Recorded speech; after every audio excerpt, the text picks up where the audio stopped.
Hi, everybody. Eve Harrow, Rejuvenation on the Land of Israel Network. It is a beautiful day in Israel. It is April 3rd, 2019. We are just finishing up the second month of Adar. In a couple of days, we're rolling into Nisan and into the spring. And as I've talked about before, one of the ways that we know that spring is coming and that Passover is on the way, Passover has to be in the spring, is in addition to the barley and the wheat fields ripening and that it has stopped raining, are the sheep fat and ready to be sheared. So apropos Passover and the spring and, of course, the Tanakh, I am sitting now in a very unique sheep farm.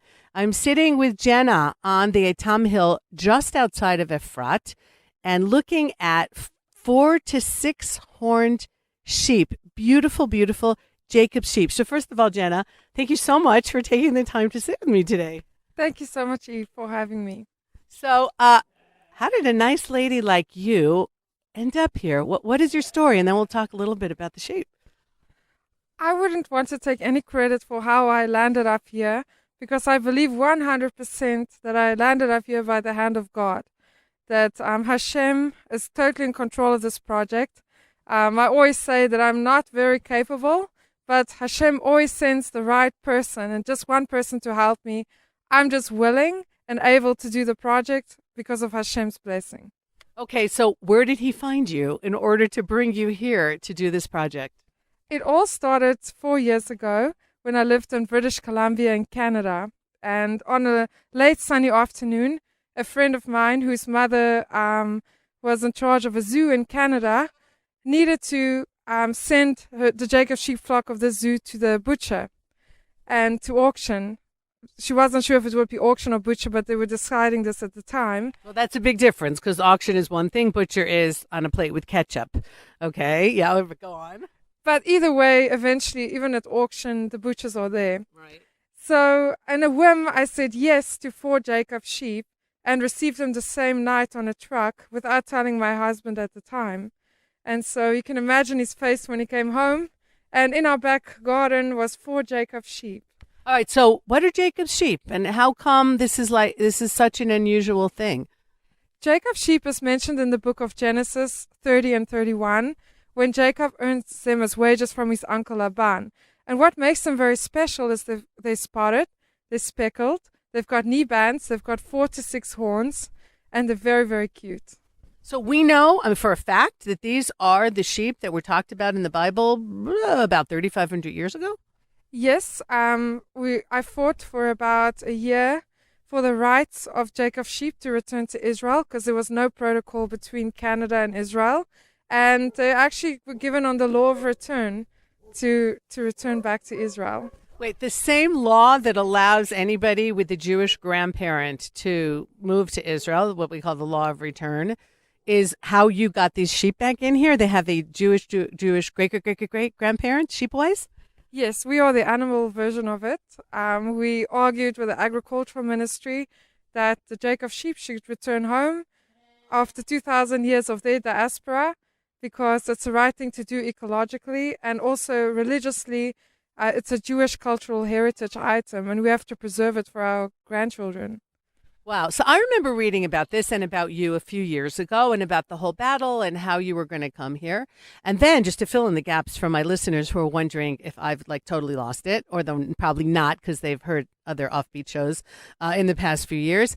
Was it just last week? I can't even remember anymore. After I was at APAC at Washington, D.C., I went to Baltimore for a night and I spoke at somebody's home as a fundraiser for this very project. I was with Oded Ravivi, who's the mayor of Efrat, and whom I interviewed a couple of weeks ago, who did, by the way, really, really well at APAC during his panel. And we were raising money for this project here on the Etam Hill, also because it is in memory of Ari Fold, whom all of you know about, and all of you know also that I'm close to his daughter. And so it was really a very beautiful and moving evening. And this is a project of Efrat and of Keren Efrat, the Efrat Fund. So if anybody's interested, please be in touch with me and I can put you in touch with them. And how did you end up here, though? When you ended up coming to Israel, when you get your sheep back on the law of return and you yourself were coming back, did you know where you were going, or was just coming to Israel, or was there a farm, or was there, another ranch that was going to take you? How did you get to Efrat, which is not known as, place for sheep? I'm very embarrassed to say that when we got off the airplane with a flock of sheep, we didn't have a plan. We didn't know where we would go in Israel. And so we went to the quarantine that the government organized on the Gaza border, about 4 kilometers from the Gaza border. And it was a quarantine not without its trials. So we literally sat 40 days in this quarantine. It almost parallels the story of Moshe before the Hebrews. Really, 40 days. Amazing. Okay, good. Everything's biblical in this country. What can we do? Yeah. Yeah, so we knew we were supposed to be here, at least for this introduction. And after that, we moved to Nesarim, and we had to move to State Ramot. And at State Ramot, unfortunately, our flock acquired blue tongue. It's a virus that our whole flock had at the time, and half our flock passed away. Oh, my goodness. Yeah, so it was... How many sheep did you come with? 119 sheep, so 121 less. Mm-hmm. And after the blue tongue, it was 5 months after we entered the land of Israel, because Israel's not without trials. It's acquired through suffering. Mm-hmm. Half our flock was, they passed away in the blue tongue outbreak. But what gave me encouragement to continue is when I went on my computer after the outbreak and I deleted all the ear tag numbers of the ones that didn't unfortunately live, I realized that, let's say the mom passed away, I still had a daughter, and if the daughter passed away, I had the mom. So all our genetics were intact, we just had half the flock. Mm-hmm. So I still believe that Hashem's hand went through the flock and carefully selected with our genetics. So now we are stronger genetically. Mm-hmm. The whole flock is healthy, we don't have blue tongue anymore. And also only Hashem could have worked it out that we still have all the genetic lines that are diverse, so we could continue. So where does this, and how did this sheep survive for the last 2,000 years? It wasn't here. So where was it? And who was taking care of it and making sure that it kept a diverse genetic line and that this sheep survived? Because as you were telling me before, these are not really good for meat. They're not enough meat on them. I mean, this is not the kind of lamb that you would raise for eating. So who was interested in maintaining this all these years? I think it's one of the miracles of God. I think the Jacob's sheep always parallel the Jewish people. And so when Jacob worked for them as wages, at the same time the 12 sons were born, the 12 tribes. 11. And so 11 tribes. 11 to be exact. Benjamin is born here. Right? Yeah. So, well, he had the Jacob's sheep at the time. And so they parallel the Jewish people. So when the temple got destroyed, Jewish people wandered in the diaspora, and so the sheep had their own diaspora from North Africa. They were traded with Moorish traders to Spain, and there were 400 years in the British royal family's gardens. Really? And through Commonwealth, they ended up in Canada in the zoos. And just at that particular time in Canada, when I learned about this flock of Jacob sheep, there was a big drought in Canada, and the hay prices was extremely high. And all the zoos had to get rid of the Jacob sheep because it's very expensive to feed them. They're ornamental animals. But there's also a biblical reason for that. You know, when God gave us the land of Israel, he gave us a small country with no oil, but everything in Israel is very high quality. And so is the sheep. The sheep is a small breed of sheep. They don't have much wool. They don't have much meat. It's to teach us not to be greedy, in fact. But what they have is such high quality.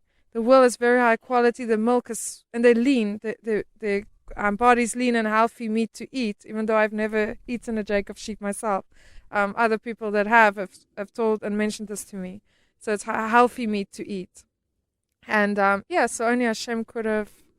It's interesting. I just came back from Toronto. I was in Toronto for Shabbat, scholar in residence at the Bayit Synagogue over the last weekend. And I can tell you that the drought is over. It did not stop raining for 1 second the entire time I was there until it started snowing on Sunday morning. So no worries. I'm sure they're growing plenty of hay in Canada right now. 1 second, because we have a Air Force jet flying over us right now, and also our pilots. But what in your background gave you the ability to take care of sheep? Were you raised on a farm? I didn't grow up on a farm. I didn't know sheep at all. In fact, when the first truck of sheep arrived, I had to load them off the truck, and they ran straight past me. I had no ability to handle the flock, to kind of herd them. And I had to learn everything from scratch. Some veterinarians in Canada taught me, like with home visits, how to take care. So today I do everything for the flock, from vaccinations to birthing to lambing. And I've acquired the skill, for sure. But in the beginning, it wasn't all natural. I really had to learn to be a shepherdess. I think in ancient times, this was our profession as Jews. We were shepherds and shepherdesses like Rachel. Right. But we've somehow lost that skill because in the diaspora, we were lawyers, accountants. Money lenders, everything no one else wanted to do, or the middle class, exactly. Yeah, so it's a skill that's very important, and it's in our genetics. So once we learn and go back to our roots, it comes natural to us. Definitely in these hills. I mean, we're right outside of Bethlehem. If I tell you right outside of Bethlehem, I'm looking right now at the dome of the Church of the Nativity. So this is David, and this is Bethlehem and David, who was a shepherd, and like the book of Ruth just popping up all over the place here. It's really, really wild. I'm getting the shivers, and you'd think I'd be used to this by now. But was your upbringing, like biblical upbringing? Is this something that you had in mind, like to do something to bring the Bible back to life on a certain level? I had no idea that I would end up in Israel with a flock of sheep.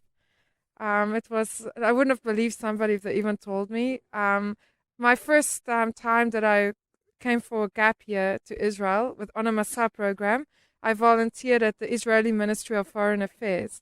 And this turned out to be key to bringing the flock over later when I met the Jacob sheep, because I understand how Israeli politics work. And Really? Oh, good. Maybe you can explain that to me when we're off the air. Go ahead. It's a week before elections. We're all just a little bit cynical here. Yeah. Well, I knew enough to bring the sheep, and it wasn't very easy to do that. Sometimes the same department can speak two different opinions at the same time. Only two. Oh, you really found your way through.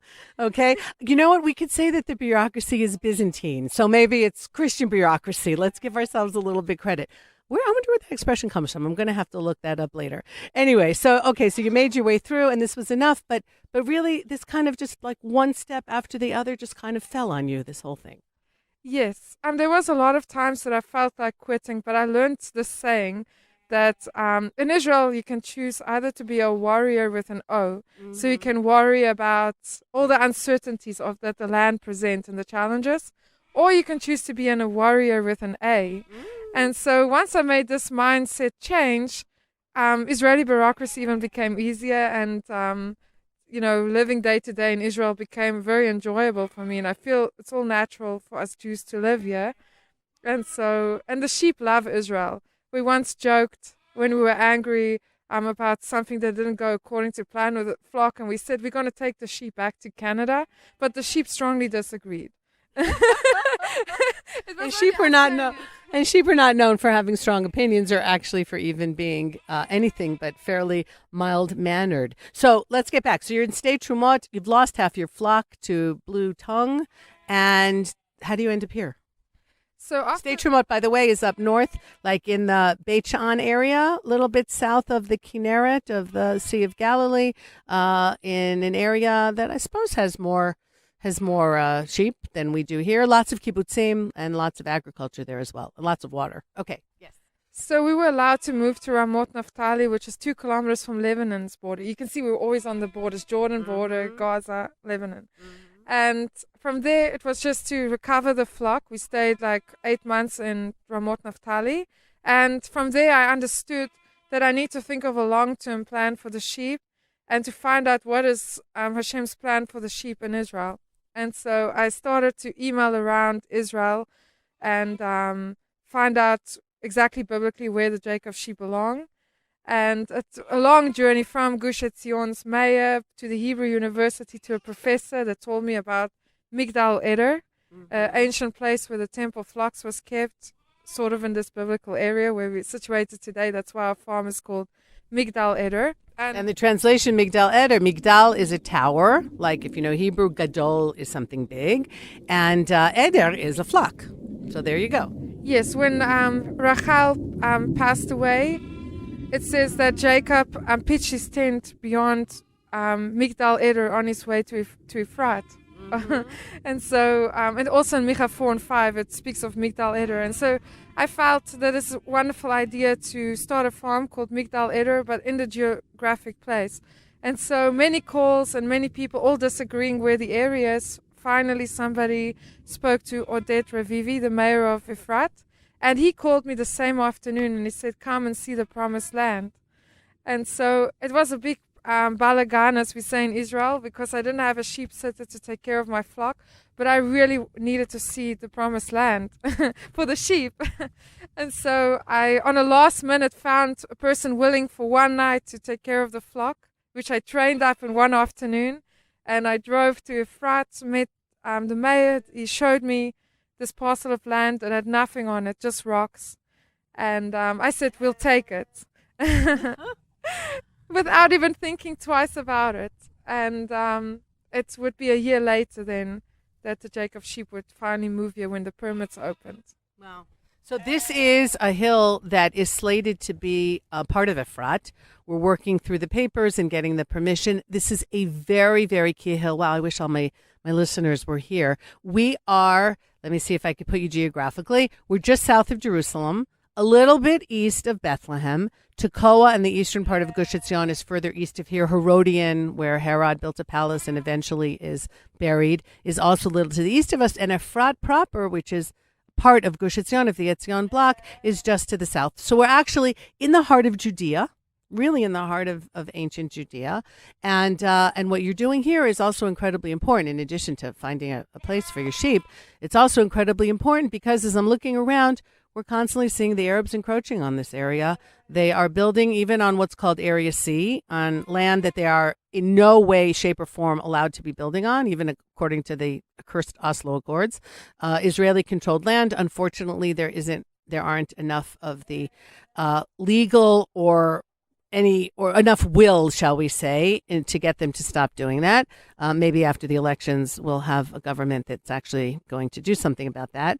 But this is a really, really important site for so many reasons. Thousands of Jews will hopefully be living here one day.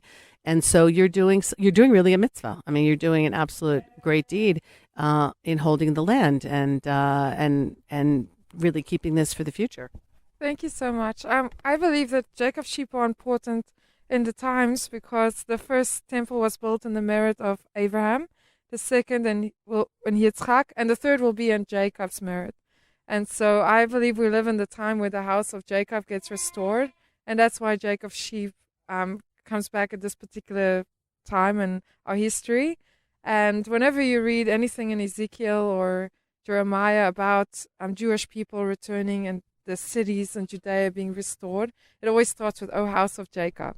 Right. And so that's what I believe. What we're doing here is that proverb that says that you plant trees whose shade you don't expect to sit under tomorrow. Right. And so I feel my work is like that. I feel that one day the great-grandchildren will see Jacob sheep in the land for the battles and struggles that I had to make through, and others alongside me that have been so supportive of the Jacob sheep. Right. Well, we're here because of, because of other people who made sacrifices so that we could be here on every single level. And that's absolutely true. You plant a tree for the future. It's not, and you raise the sheep and do all this for the future. We have sources, if I'm not mistaken, that Etam was initially one of the places where the temple might have been built. Am I correct?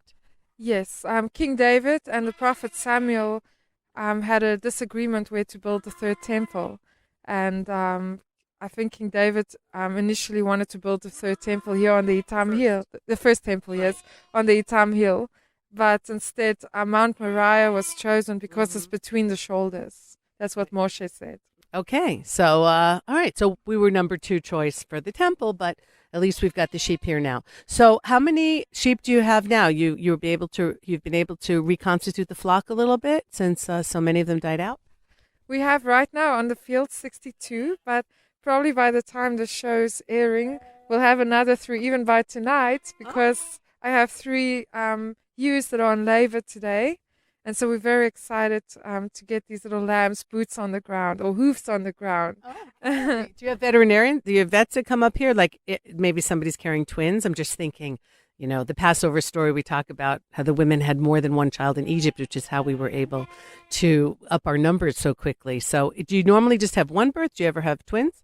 We often have twins and triplets. The veterinarian of the state of Israel, the state vet, was here last week and he gave us our annual vaccinations. Everybody received brucellosis and foot and mouth injections.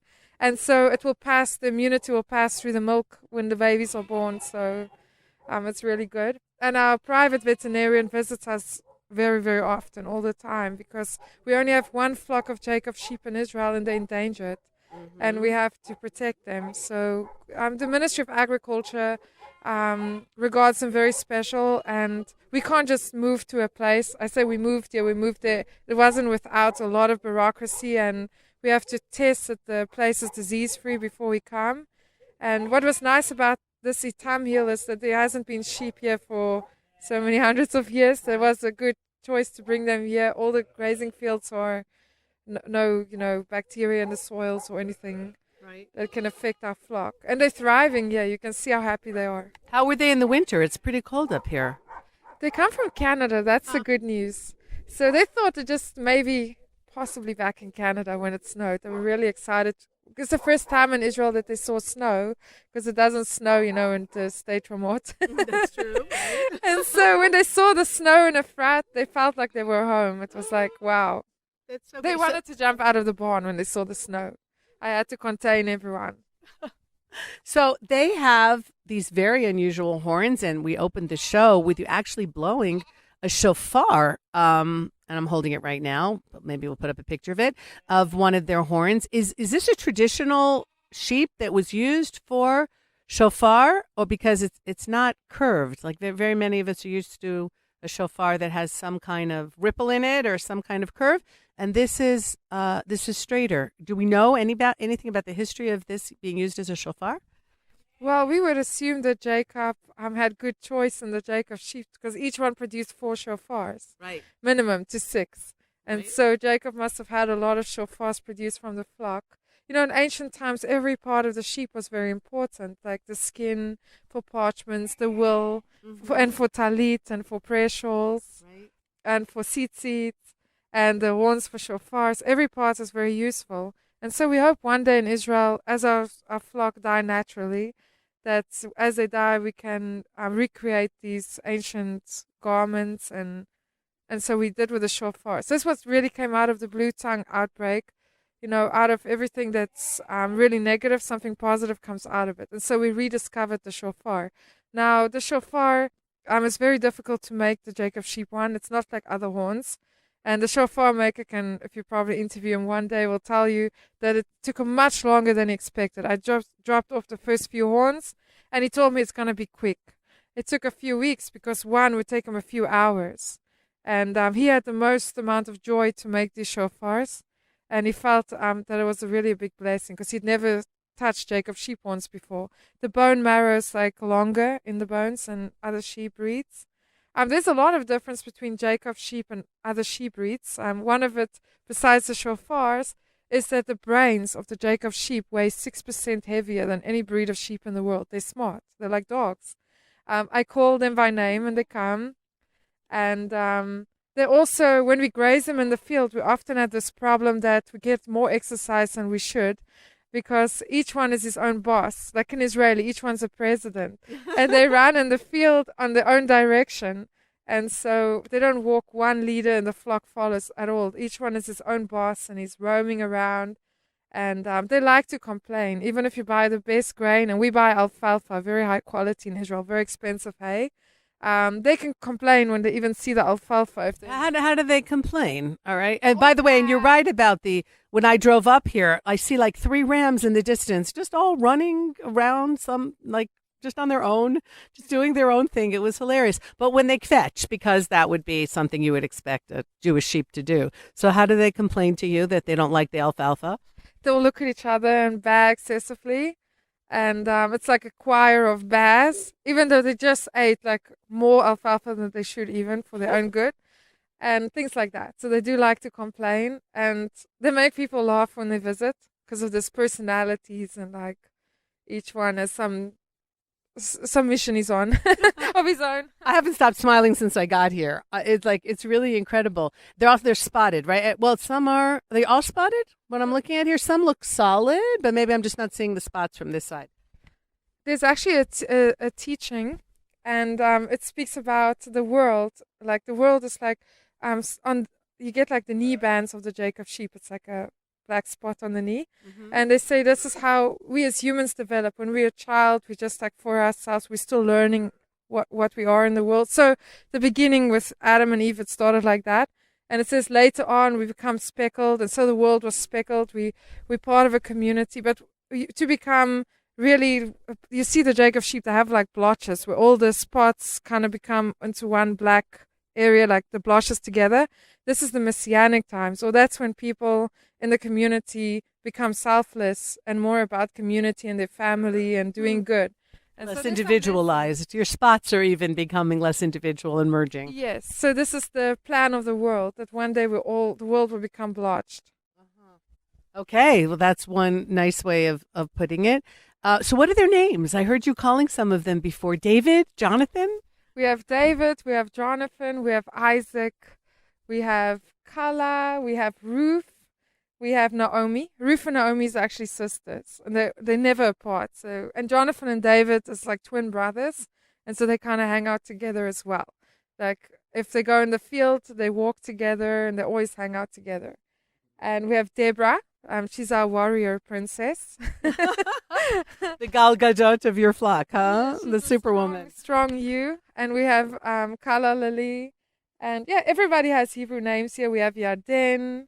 We have one that we call Big Sister, because of her personality. She's really, yes, she's very, yeah, she's a troublemaker. But she has a Hebrew name as well, which is Esther.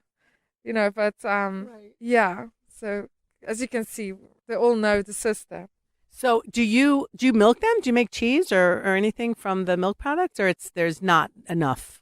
We don't have facilities here because in Israel, by the Ministry of Health, you need a solid cement block. But we hope here that we can put a milking parlor up in the future. Mm-hmm. But for now, our main concern is just to get these little lambs. We've only been here 5 months, so our main concern is to get our little lambs and their hoofs on the ground and thriving, and then we will think more about other, more important issues. For us, the lambs are most important right now.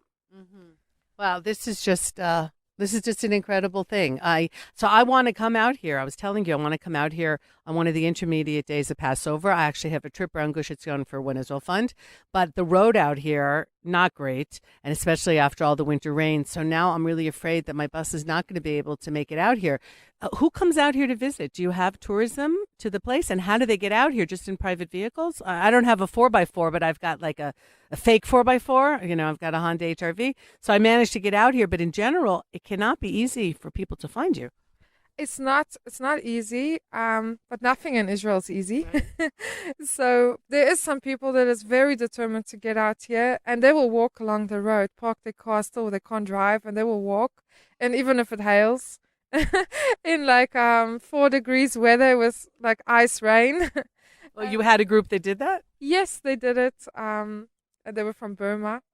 Okay, a group from Burma came to Efrat to see Jacob's sheep in your Etam farm and walked through the hail. And there was even lightning. Okay, how did they even know about you? A lot of people around the world have been following Jacob's sheep story because we were very vocal in the news for the last 2 or 3 years because we had to advocate for the sheep and their rights. Mm-hmm. And like New Olim, the sheep, being new immigrants, didn't have everything easy and mapped out for them in Israel. And it's only in the last 5 months that we were able to settle them, and we're very grateful to the city of Efrat for being so accountable and taking care of the flock, and and priding that they have the flock of sheep. And so we are hoping that in the future that the politicians will build a road. It will benefit all the residents of Efrat, and also that the money will be found to put in a proper road so that people can come and see you easier. This could really be a tourist thing, and that way you could also bring in some money and then build it more and maybe even milk and just keep expanding. Because right now, ramshackle would be a compliment to what's going on here in terms of the tarp and everything else. It's really very, very basic. And what's interesting, if you can see on my top, it's got ba and a heart. Right. It's just like an old Bamba sign or something, the famous snack in Israel. It was donated to us, but then I realized when we cut it that it actually says ba and a heart. So, so it seemed very appropriate, like it was meant to be. Really well. So if people want to follow you now, they're listening to the show, they hadn't heard about you before, or maybe kind of, a little bit, but now they really want to see how you're doing. Are you on Facebook? How do you keep the public's eye on you? We have a Facebook page. It's called Jacob Sheep Israel. And we have a website, migdaleder.com. Okay, hear that, everybody? So you can, maybe do you announce the births? Like maybe this week we'll have some births? We will definitely. Although I have to say that if anybody's in labor now, I can't tell. Definitely doesn't sound like when I was in labor or anybody else that I know. But we know that that's one of the blessings of the animals is that or the curses of womankind is that they seem to deliver the next generation in a much easier fashion than human beings do. Our sheep love to eat, and so they will eat 2 minutes till they give birth. And just Really? walk around. And No ice chips for them. No, they won't skip a meal. Amazing. And the births are easy? Like you just watch it happen? You don't have to do anything in general? This year we've had all the births very easy. I haven't had to pull one lamb out of a mum. They all gave birth. Everybody born alive. Amazing. And everyone thriving, so we feel really blessed. And it's pretty much 50-50 male-female? Exactly. It's about 60-40% this year, but we have three Males? No, to females. Female, good. Yeah, the females are. Take that, feminist. Yeah, go ahead.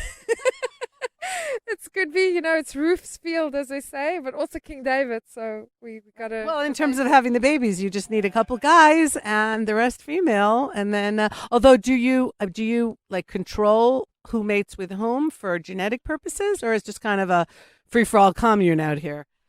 Every year we control it, but last year we were moving to Efrat and we didn't build our barn. We arrived with nothing, so I built round pallets to keep the flock in, and so really it was anybody could be the father or mother in this season. And then we built our barn and we started the last few births. We know exactly who's the father and mother, but it's just because we had to move and not everything was set up here and organized. And now we're much more organized than we were 5 months ago. So right. Next year we will. So spring break is over for the sheep. We're just grateful they arrived here. That's really a big miracle. And there was a day that they sat in the pallets and there was this big storm that was going to come. And I knew we needed a barn. And they suddenly popped up the most beautiful rainbow over the pen. And it was on Parashat Vayetzi, which speaks about, the Jacob sheep. Right. And the next day, Adonai stepped forward and we built this beautiful barn. And so it was like a sign. There was a pot of gold at the end of that rainbow. Yes, and what was so amazing? And what was so amazing is that the barn finished one day before this big storm with like massive winds and everything. So It's like we just moved in and then the storm started that night. Right. And so it was perfect timing of Hashem. So in terms of, I heard you talking with your boyfriend? Yes?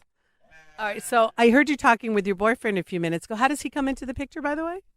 So I did divorce more than a year ago, and I was alone in the project for about a year. And then a few months ago, in the beginning of the year, I went to a water conference in Tel Aviv because I have a company that manufacture machines that make air that turns water from air. That's your company?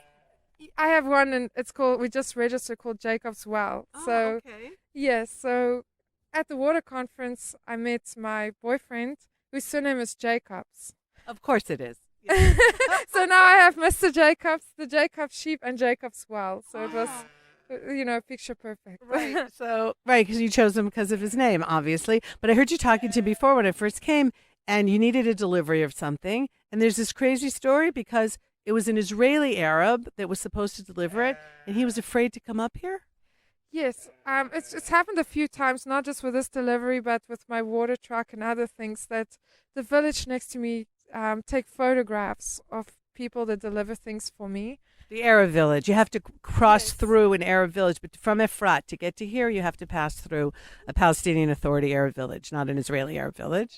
And so they're afraid to do deliveries for me because there could be intimidation on Facebook, mentioning their names or So an Israeli Arab is afraid to come here because if he's seen by other Arabs as delivering something to Jews, facilitating Jewish settlement in the land of Israel, then he's afraid, even though he lives in Israel, that his family will somehow be targeted by other Arabs. Amazing. And people just don't know that this is the kind of things that are going on, that Arabs live in fierce societies, and even the ones who live in Israel are intimidated by other Arabs.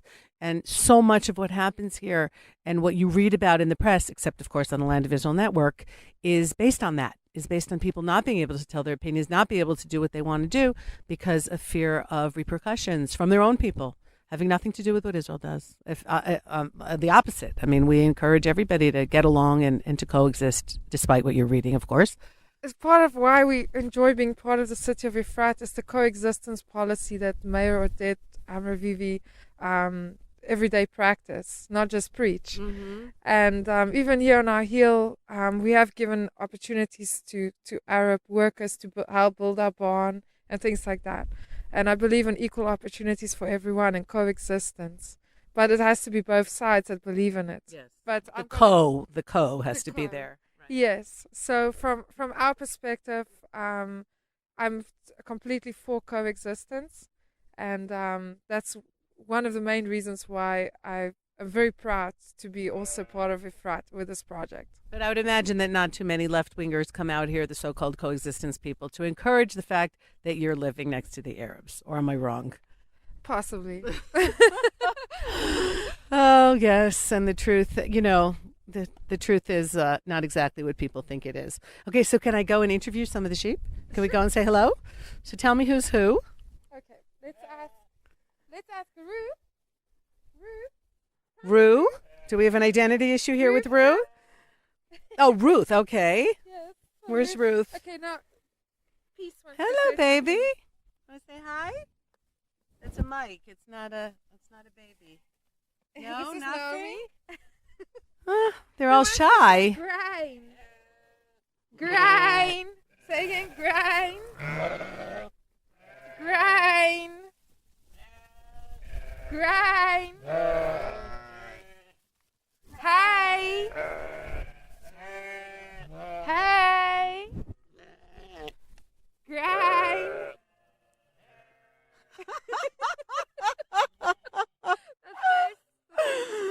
Oh, I wish I wasn't thinking about the fact that elections are next week and that sometimes this is what you think of with politics. It's just a whole lot of mez and wandering around and butting horns.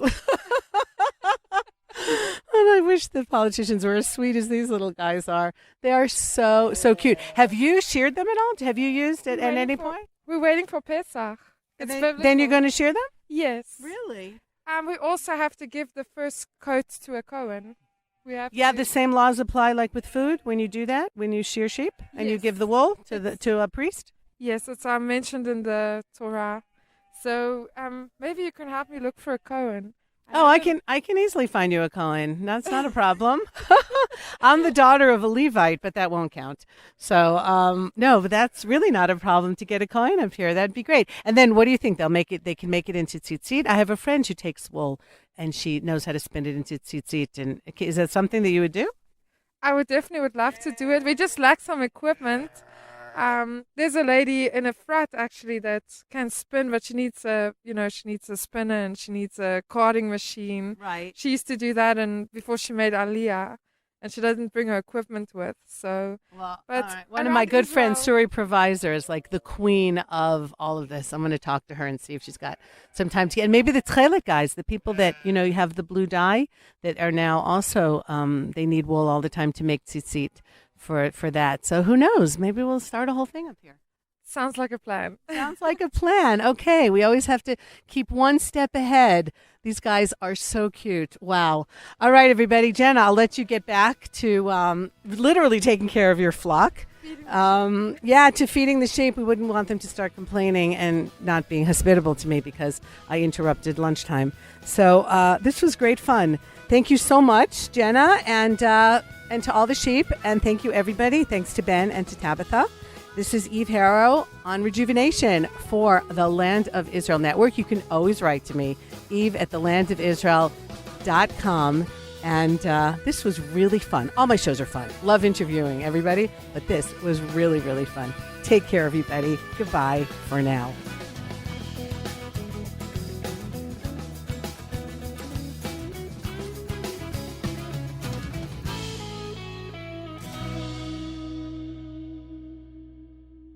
Have you ever wondered what the Israeli-Arab political parties really think? We can't be part of the occupation, our people. We can't be part of the demolition of Palestinians' house in Israel, inside Israel. We can't be part in killing our nation. Tune in for an exclusive interview with Matanas Shahadneh, the new leader of the Balad Party. For the full interview, check out Inside Israel Today with Gil Hoffman on the Land of Israel Network.